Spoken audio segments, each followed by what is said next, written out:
Praise the lord.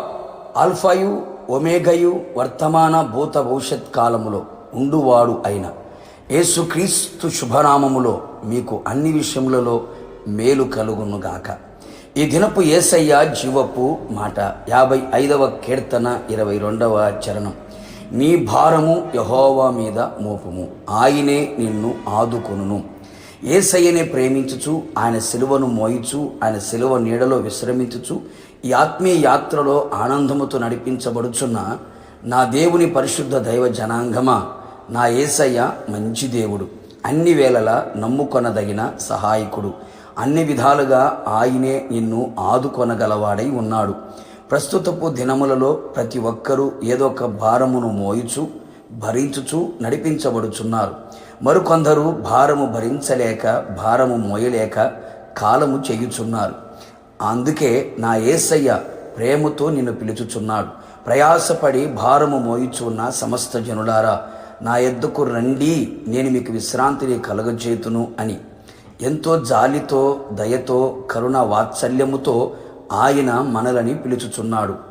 ఎవరు పిలువలేని పిలుపు కదా. ఎలాంటి భారములతో నీ హృదయము, నీ మనస్సు నిండిపోయినయో, ఎవరికి చెప్పుకోలేని మూగ వేదన, మూగ రోదనతో నడిపించుతున్నావో. నా ప్రియ దైవ జనాంగమా, కుటుంబ భారమా, ఆర్థిక భారమా, పిల్లల భారమా, పనుల భారమా, మానసికంగా శారీరకంగా కృంగదీయుచున్న ఎలాంటి భారముతో నిండి ఉన్నావా, యేసు మీద నీ భారము మోపము, ఆయనే నిన్ను ఆదుకొనును. నిన్ను ధైర్యపరచి, బలపరిచి, అన్ని విధాలుగా ఆదరించి, ఉద్ధరించి నడిపించును. నీ భారమును తొలగించును. ఎవడును నీ భారమును మోయలేడు, భరించలేడు అనే సంగతి గుర్తించి నీ పనుల భారము యెహోవా మీద ఉంచుము. అప్పుడు నీ ఉద్దేశములన్నీ సఫలమగును. అవును ప్రియులారా, నీ భారము ఆయనకు అప్పగించి ఆయనను నమ్ముకొనుము. ఆయనే నీ కార్యము నెరవేర్చును. ఆయన మిమ్మును గూర్చి చింతించుచున్నాడు. మీ చింత యావత్తు ఆయన మీద వేయుడి. ఆయనే సమస్తమును చూచుకొనును. తగిన కాలమందు నీ ఎడల ఆయన తన కార్యములు ఆరంభించును.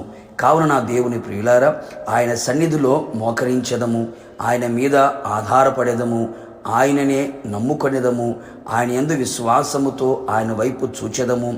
ఆయన మన యజమానుడు గనుక ఆయనను వేడుకొనేదము. నిశ్చయముగా నా యేసునాథుడు నీ స్థితిగతులన్నిటినీ మార్చివేయగలిగిన వాడు. నీ భారమంతయు తొలగించి, విడిపించి నెమ్మది, సంతోషము, సమాధానము, ఆశీర్వాదము, ఆనందము, ఆత్మాభివృద్ధి అనుగ్రహించును. నిశ్చయముగా మనమందరం ప్రభు రాకడ కొరకు ఎదురు చూచుచు ఆయనతో యుగయుగములు నిలిచి ఉండేదము. ప్రార్థన. మమ్మల్ని మిక్కిలిగా ప్రేమించిన ప్రియ పరలోకపు తండ్రి, నీ పరిశుద్ధమైన నామములకు స్తుతి స్తోత్రములు చెల్లించుచు ఉన్నాం. మరొక్కసారి మీ పాద సన్నిధిలో మీ జీవపు మాట చేత మా ప్రాణాత్మ శరీరములు బలపరచబడుటకు మీరిచ్చిన కృప కొరకే మీకు స్తోత్రం. నీ ప్రజలందరూ ప్రభా ఎలాంటి భారములతో నింపబడి ఉన్నారో ప్రతి హృదయాన్ని చూచిన దేవుడవు. నీ భారము యెహోవా మీద మోపుము, ఆయన నిన్ను ఆదుకొనును అనే మాట చేత మరొక్కసారి మా భారములు మీ మీద మోపేటట్లుగా మీరు కృపదయ చేయండి. ప్రతి ఒక్కరిని మీరే ఆదుకొని మీరు ఆగమమునకు మమ్మల్ని సిద్ధపరచమని యేసు నామములో అడిగి పొందుకొని ఉన్నాము తండ్రి, ఆమెన్. నిశ్చయముగా మీరుని మీ కుటుంబ సభ్యులు మీ భారము ఆయన మీద మోపండి, ఆయన మిమ్మల్ని ఆదుకొనును గాక. God bless you.